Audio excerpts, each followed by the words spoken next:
So welcome back to the Athlete's Edge podcast. On today's episode, we're going to sort of cover, being coachable, what that looks like, and even how that sort of relates to people's confidence or overconfidence or lack of.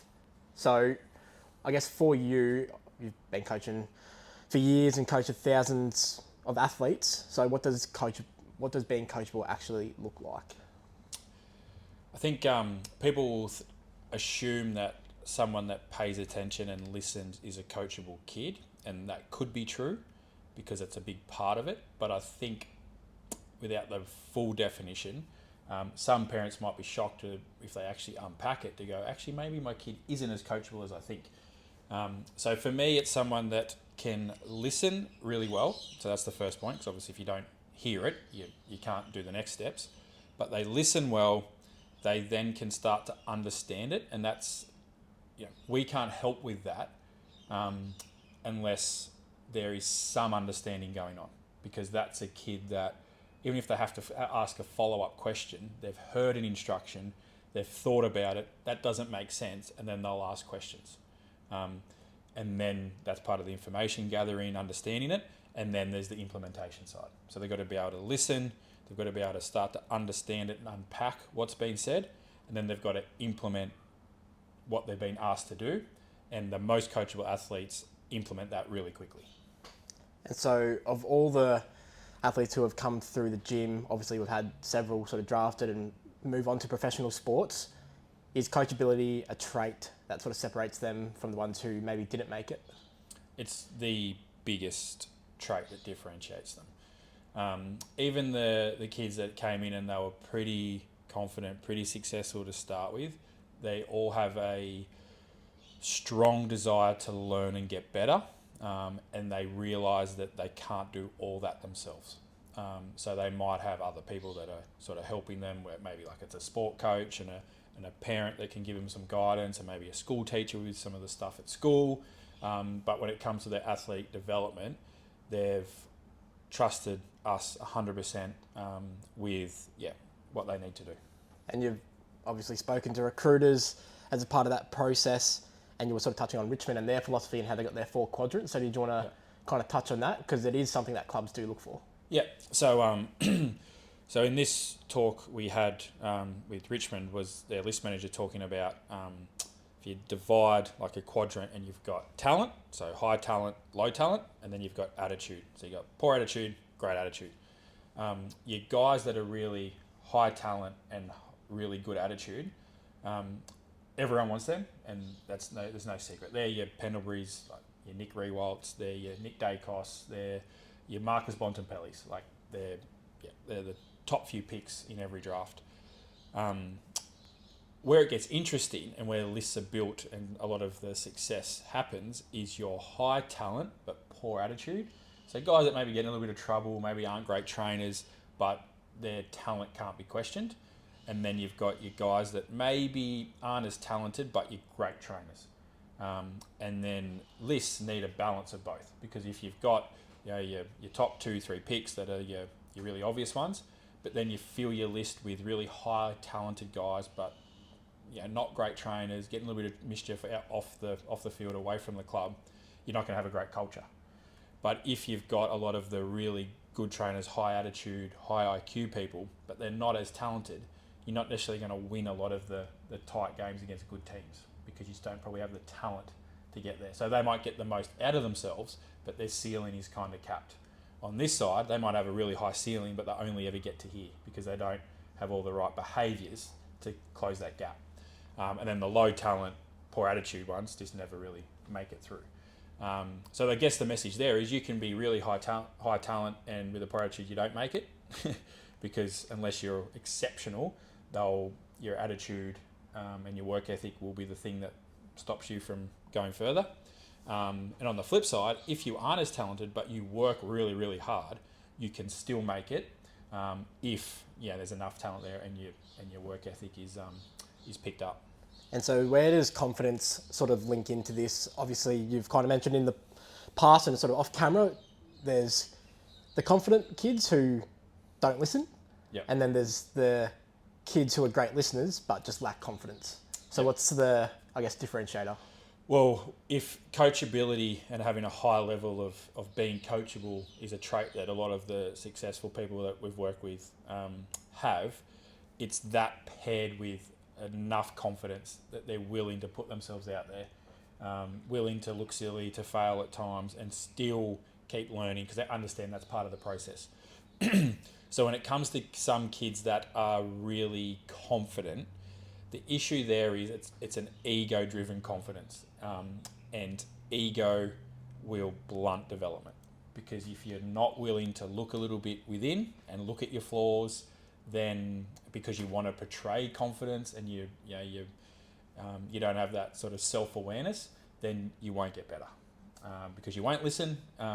If you do get told things, you're going to ignore them, and you just won't improve at the same rate to someone that maybe lacks a bit of confidence, but as a result is a really coachable person, wants all the feedback, takes it all on, and just works away in the shadows. The problem there is without enough confidence, they're always going to stay in the shadows, and that's where it's a balancing act. And so you kind of mentioned the overconfidence is sort of linked to your sort of ego, that status, like you sort of said there, but with the lack of confidence, where does that come from? Yeah, look, it's a good question. The hard part is, like, a lot of the time it's at home. It might be that they've had some challenges that have sort of made them withdraw.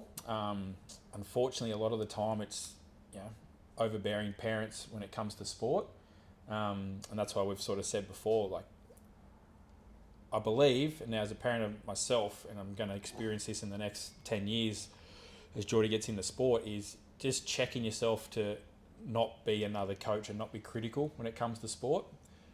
Because if your child feels like you're judging, then they get this fear of letting you down because you're their parent. As a result, if they don't want to make mistakes to let you down, what are they going to do? They're going to withdraw so they don't make mistakes. Because if they're not making mistakes, you can't be angry at them. So they would rather have no possessions. Now, you're probably still going to get angry about that, but they would rather not get the ball to put in the situation to make the mistake so that then you can't be negative about it, than they are to put themselves out there, maybe try things, make mistakes. So a lot of the time it is the environment the kids are in that there's this fear of mistakes. And sometimes that's not the parents, sometimes it's their sport coaches as well. So what we want is kids to, and a message I always say when I've coached teams and been at training is, if we aren't making mistakes at training, we are not training properly. And I know you've talked about it before with your footy and stuff, is coaches will talk about, you'll never hear me critique you for a skill error. Decision making, maybe, obviously poor effort, yes, but in terms of skill execution, we shouldn't be critical on that. And it's still something that, we deal with all the time. Parents talking about, you missed that kick or missed that shot or did this, did that. So what does the kid do? They hyper-focus on that, and as a result, they get a fear of making those mistakes and letting people down. And that's where I think the fear of failure is probably the big one there, because then they all of a sudden, instead of focusing on the process of, okay, what do I have to do to hit this kick, they're focusing on the outcome. And a lot of people who I think do lack confidence, they do tie in their identity with their sport, and that sort of defines who they are. So they probably have maybe some low self-worth issues off the back of that. And like, I know you've always said, like, if you don't put yourselves in those situations, then you're guaranteed to fail anyway. Yeah, it is, and we've all seen the quote, you either win or you learn. There's no losing, there's no failing. Yes, end of the year in a season, there's a premier, and everyone else didn't win the title. But ironically, the teams that usually win are the ones the whole way through weren't afraid of making mistakes, because they just developed to a point where they got to become the best team. And you can't develop anything without some adversity, some mistakes along the way. That's just human nature. And I think it sort of shows up in using negative language. So things like, I don't care, or like, it doesn't really matter anyway, as a sort of protective mechanism, because they don't want to put themselves out there. Obviously they lack confidence in the first place. So if for them to fall on their face and everyone watch them sort of fall on their face, that's something that they just can't come to terms with. Yeah, you're spot on. Like, the common thing we see is, like, yeah, I'll miss this shot, or I can't kick this, or I don't shoot. I'm a bad free throw shooter. Like they'll label themselves as that, so that then when they do miss the kick, which ironically they probably are more likely to now because of the language they use, now they can say, "See, I was right." So now their ego's protected, even though deep down they wanted the result, as opposed to saying, "No, I'm just going to give this my best shot, see what happens." You're like, "Oh crap, I missed. Oh well." That makes them vulnerable because they haven't protected themselves. At least if they miss, they were right, and people would rather be right than to make the mistake.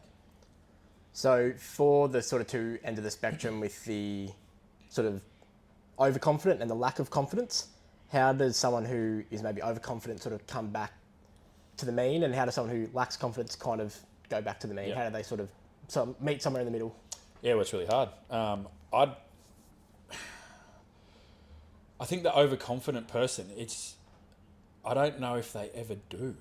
I think it's a personality trait, and if they do, it takes years, maybe decades, until they get to a point where they look back and like, oh, yeah, maybe I could have done that differently. Because to be overconfident and to become more self-aware, you're going to lose confidence in that process, because you're going to start to look, oh crap, maybe I don't do that as well, or is that how I'm perceived, or is that what I look like when I do that, out on the field, or when I make that mistake.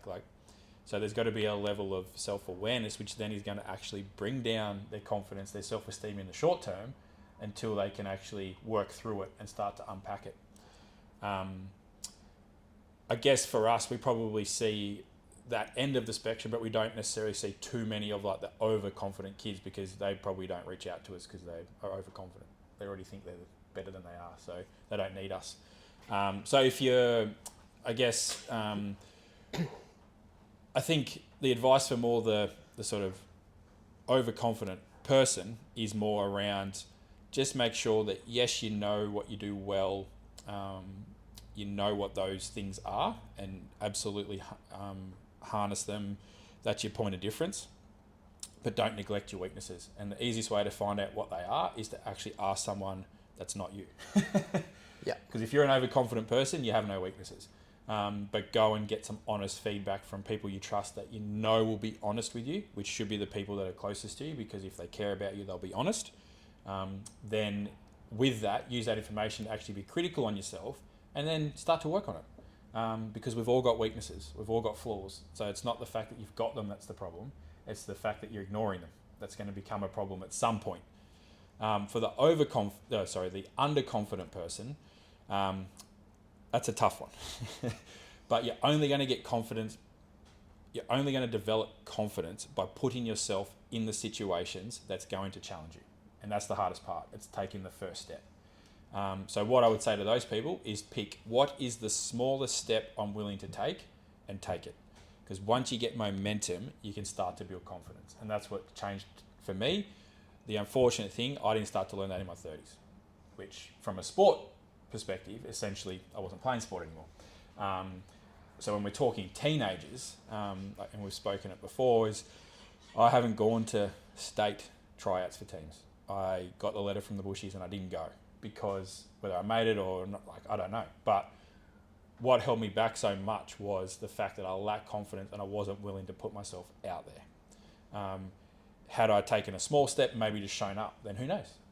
But it's just, what's the smallest step I need to take it, and then who knows, because then you've got to take one more step, and before you know it, you look back 6-12 months later and you're a different person.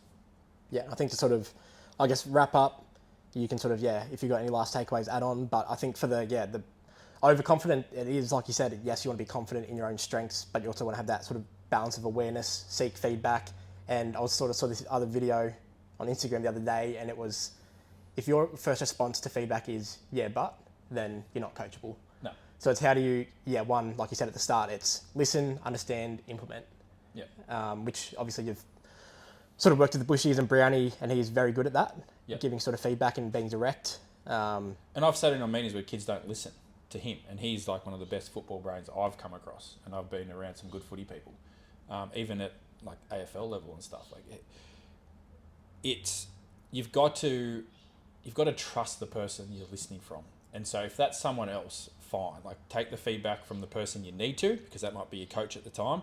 And if you've got someone outside of that, not to say you go shopping around for coaches, but if there's someone you really trust, but this is where you got to put the ego aside. You can't then, because you don't like what you hear. You've got to, if someone's telling me something, they're telling me for a reason, and question why, because to me a but is firstly ego, and then the next follow-up is, but what about, it's because you don't understand it. So understand it really well, take your time, actually unpack it, and then get to work on it.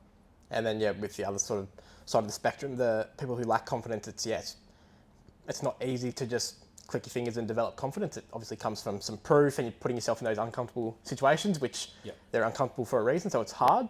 Yeah. But it's, just coming back to, at the end of the day, what makes you either, a good person, a good player, in whatever context it is. Yeah. It's just come back to that, and so probably don't want to, I guess, attach your identity to the outcome and just sort of focus, absolutely. process step by step. Yeah, I think proof is a really good word there. I think for those that right now think, well, I can't do it, I can't just put myself out there, I'm lacking the confidence. The only way to get confident is to stack proof, so that then you start to believe. And that's a process thing. And like you said, you don't attach, an outcome like getting drafted or playing in the NBA or doing all that to it. You just try and be the best you can, and you do that by stacking proof every day.